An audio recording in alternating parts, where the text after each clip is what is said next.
Muy bien, continuamos con más información en vivo, en directo por la pantalla de Canal 9, la imagen del Nordeste. Y decíamos recién, luego de escuchar las palabras del gobernador de la provincia de Corrientes, Gustavo Valdés, que íbamos a tener todas las repercusiones con respecto a este bombazo que ha tirado justamente el gobernador correntino, Denis. Así que bueno, estamos en una comunicación de videollamada. Así es, vamos a dialogar con Alejandro Pegoraro de Politicón, la consultora Politicón, y lo tenemos aquí en comunicación. Muy buenas noches. Marco y Denis te saludan.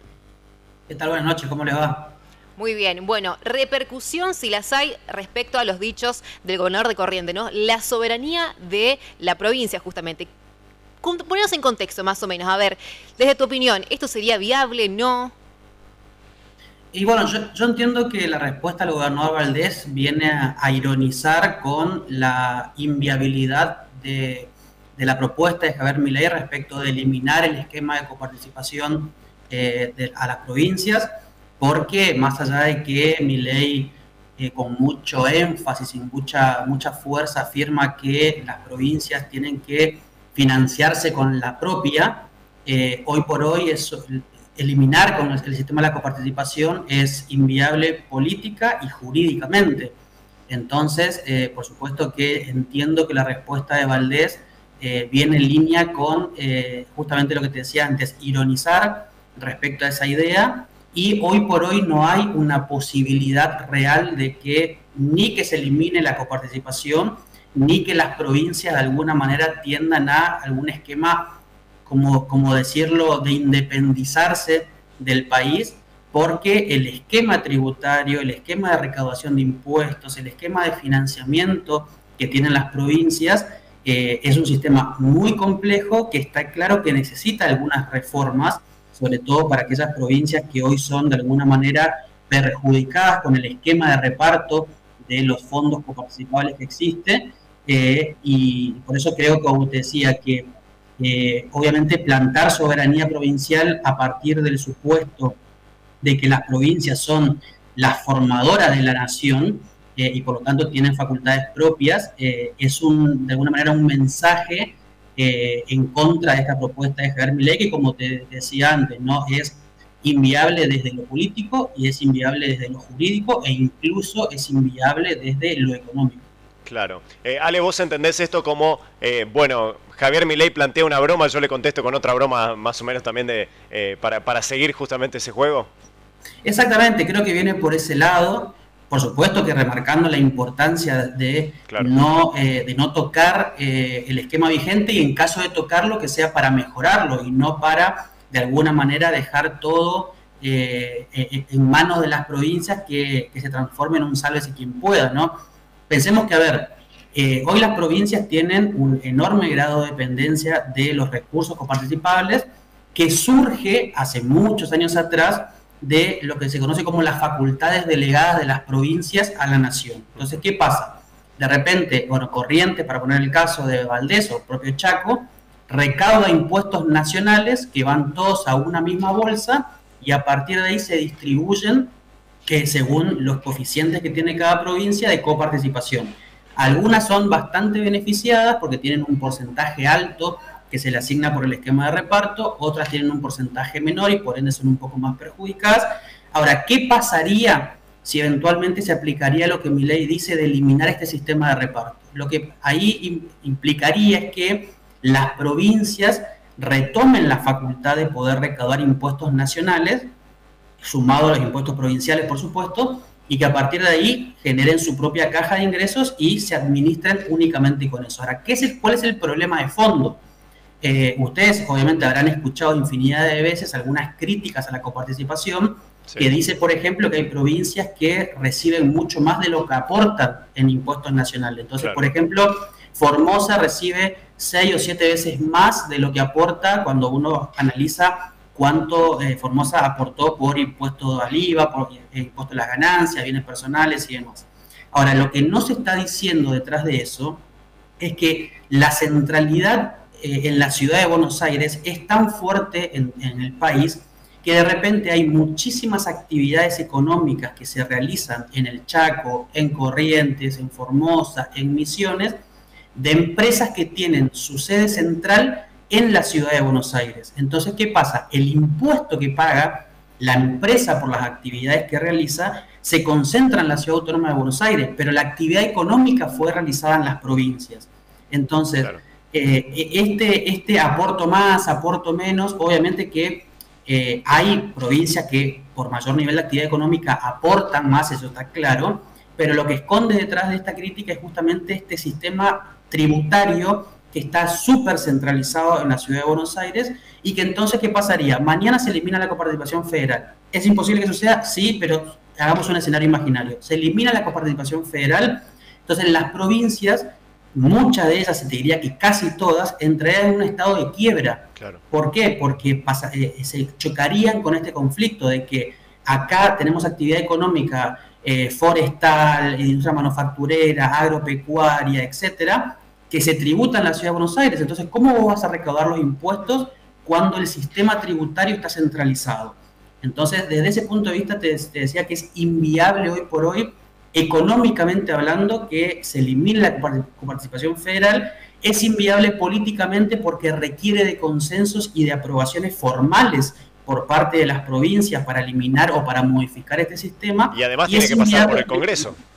Claro, por eso que también es inviable jurídicamente, porque derogar la ley o cambiarla, supongamos que queremos cambiarla, queremos asignarle un porcentaje menor a la provincia de Buenos Aires, pero subirlo un poquito a Corrientes y demás. Eso requiere no solamente una ley aprobada por el Congreso, sino que requiere la ratificación de los 24 distritos subnacionales, es decir, 23 provincias y Ciudad de Buenos Aires. Si alguna provincia dice, no, yo no estoy de acuerdo, esa ley cae. Entonces es inviable, también es un obstáculo para poder modificar el esquema de reparto. Sí lo es, se puede mejorarlo, pero tenés ese inconveniente, pero al mismo tiempo es el obstáculo institucional que tiene la coparticipación federal para que justamente ideas que rozan lo absurdo, como la de Milei, de eliminar el sistema de coparticipación, tenga un avance, obviamente, y si de repente lo quiere hacer por decreto, al día siguiente eso cae en la justicia porque está garantizado constitucionalmente este esquema de reparto. Claro. Ahora, Alejandro, no sé si coincidís con esto también, más allá de obviamente de la imposibilidad tanto económica, jurídica, política como la que estás bien señalando, hay un poco de deseo también de todas las provincias, sobre todo de nuestro norte argentino, de poder elevar la voz y decir, miren que las provincias ya no vamos a ser actores de reparto de lo que ocurre justamente en la República Argentina, y hay un hecho muy marcado, un hito, creo yo, para las provincias del norte, que es esta conformación del norte grande, ¿no? De todas estas reuniones que se fueron dando hace ya a partir de 3 años, y creo que con estos dichos de Valdés, ya la cantidad de reuniones que hemos tenido, con presencias inclusive también de los propios presidentes, ¿pensás que todo esto confluye, digamos, en elevar la voz de una vez por todas después de tantos años? Sí, totalmente. A ver, el Consejo Regional del Norte Grande, primero que nada, emergió como un actor muy valioso y que finalmente le dio voz, como vos bien decías, a la región más postergada de la Argentina. Desde ese punto de vista, que es político particularmente, es un avance importantísimo y es fundamental que se sostenga a lo largo de los años. Lo que logró, creo yo, el Consejo Regional del Norte Grande es, cuando hablamos de recursos, no se habló demasiado de la cuestión de la coparticipación. ¿Por qué? Porque las provincias del norte, algunas más, algunas menos, pero tienen medianamente un esquema de reparto automático que es de alguna manera conveniente para estas provincias. Ahora, lo más importante en este contexto que plantean los gobernadores y que me parece fundamental es qué hacemos con los recursos que la nación distribuye que no se rigen por el esquema automático de la coparticipación. Para que la gente entienda esto, la coparticipación son recursos automáticos, es decir, todos los días AFIP recauda, por ejemplo, IVA o ganancias, y todos los días el Banco Nación le pasa a las provincias de manera automática el porcentaje que le corresponde.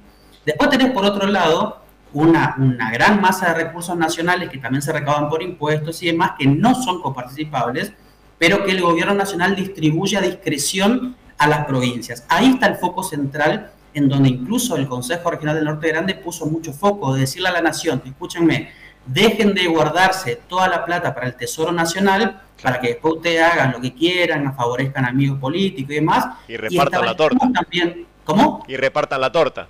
Exactamente, y que repartan con un criterio medianamente serio y medianamente equitativo. Entonces, cuando uno habla de más obras para el Norte Grande, en el fondo es mayor asignación presupuestaria, en el fondo es mayor priorización de recursos, e incluso hay provincias del Norte Grande que lograron, a través de reclamos y gestiones, tener garantizado partidas presupuestarias de recursos para poder financiar no solamente obras de infraestructura, financiar servicios, programas de desarrollo, fomento industrial, fomento al emprendedurismo y demás. Entonces, esa otra parte de la torta la que está en discusión por parte del Consejo Regional, y como te decía antes, me parece importantísimo ese rol, y lo que dijo Valdés justamente de esto de la soberanía correntina y haciéndolo más extensivo al Norte Grande, de alguna manera refleja una nueva conciencia política de trabajar en bloque regional y ya no las provincias individualmente, y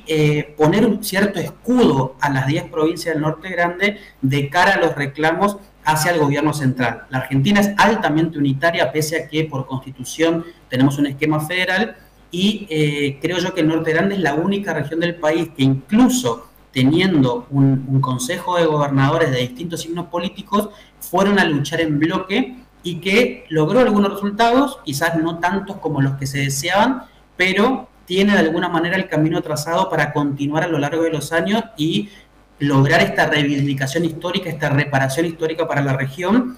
Y obviamente en el caso particular de los dichos de Milei y de las propuestas de Milei, justamente abroquelarse políticamente la región y poder trabajar en conjunto va a ser lo que, si el día de mañana Milei llegase a ser presidente, le va a permitir al Norte Grande tener esto que te decía antes, un escudo institucional y un escudo político para no perder lo que tiene hasta ahora y para ir por las conquistas que todavía faltan y que son obviamente muchas para la región. Alejandro, te agradecemos muchísimo por este contacto con Noticiero 9 Central, clarísimo en las explicaciones y en los conceptos, así que bueno, muchas gracias por este contacto. Muchas gracias a ustedes. No, por favor, gracias.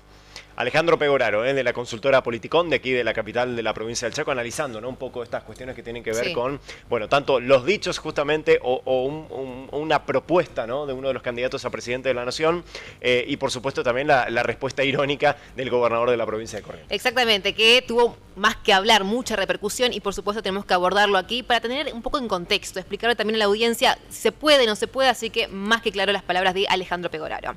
Ahora bien, vamos a seguir también con este tema, pero vamos a compartir las palabras de un historiador respecto también con la soberanía de Corrientes. Vamos a compartir las palabras de Dardo Ramírez Braggi y lo compartimos.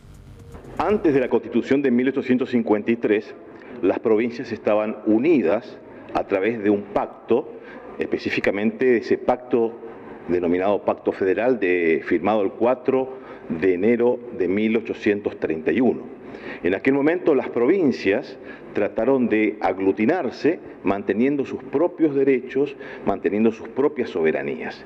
En ese marco, la provincia de Corrientes tuvo un rol protagónico con su representante, don Pedro Ferré, quien aún más fue quien propuso el proyecto para el Pacto Federal, el proyecto de Ferré, que abarcaba la cuestión política y la cuestión económica para que las provincias formasen un pacto de unidad. Desde luego, la Argentina no existía como tal, existía un puñado de provincias, esas provincias eran soberanas. Cabe recordar que las provincias argentinas, y específicamente la provincia de Corrientes, antes de 1853, eran soberanas y manejaban y mantenían sus propios derechos, es decir, tenían sus propios ejércitos, su propia aduana, sus propios recursos, su propia potestad política e institucional. Cuando el país se organiza en 1853, las provincias delegan ciertas facultades y derechos a ese Estado Nacional que se fue creado.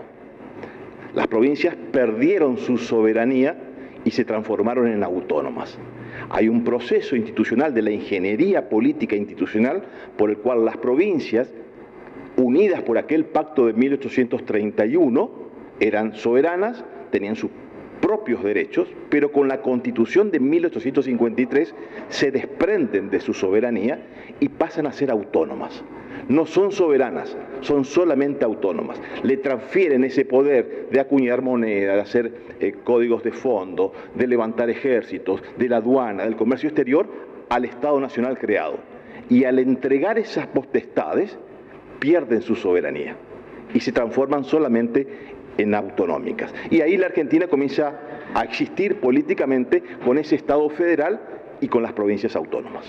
¿Hay algún hecho histórico que tenga que ver con esto de denominarnos república aparte de los correntinos? No, eso forma parte de una tradición oral, no hay un documento que determine eso, pero sí, esa tradición oral ha demostrado que Corrientes, en grandes acontecimientos de la construcción nacional, desde las invasiones inglesas, la lucha por la independencia, no hay provincia que esté tan identificada en el norte argentino con la causa Malvinas que Corrientes, y esa es una impronta que hace a la cuestión identitaria de los correntinos de que realmente tenemos una fortísima identidad cultural con un sólido basamento histórico en el cual los correntinos estamos orgullosos. Vamos a seguir hablando justamente de este tema y de las repercusiones, ¿no?, que han sido amplias por parte del gobernador de la provincia de Corrientes. Y en la mañana de este día jueves, Noticiero 9 dialogado con Manuel García Solá, quien es justamente el director de la Escuela de Gobierno y de Negocios de la Universidad Nacional del Chaco Austral, amplio conocedor también de la historia y también en materia política. Así que lo escuchamos con respecto a estas repercusiones del gobernador correntino. Claramente Argentina no se percibe todavía, pero puede estar a las puertas de un proceso de secesión, que es la separación de una parte del territorio. Lo que hicieron los gobernadores de la región Norte Grande hace 2 años fue un anticipo de esto que puede pasar. No es solo eso, el intento de ese candidato de liquidar las universidades públicas, plantear el financiamiento a la demanda y no a la oferta, lo cual implica virtualmente segregar a los pobres de este país. Además pone en evidencia clara que en la Argentina hay 2 proyectos. Uno, el de Milei y Bullrich, que se disputan el espacio de la derecha. El de Milei y Bullrich, que es un proyecto para 20 millones de argentinos. Es el proyecto de la generación del 80 del siglo XIX, que permitió que Argentina fuera, y ustedes vean que Milei lo repite, que Argentina fuera el primer potencia del mundo, como él dice. Claro, con 7 millones de habitantes. Hoy la Argentina tiene 50 millones de habitantes, está a las puertas de tener 50 millones de habitantes. En consecuencia, ese proyecto implica que 27 millones de argentinos se tengan que ir del país. Es un modelo parecido al que dio inicio al milagro japonés, al de exportación de seres humanos, al de la India. Es el modelo de la diáspora de los argentinos. Y esto que vos decís y que comparto con el gobernador de Corrientes, Gustavo Valdés, es un síntoma más en esa dirección.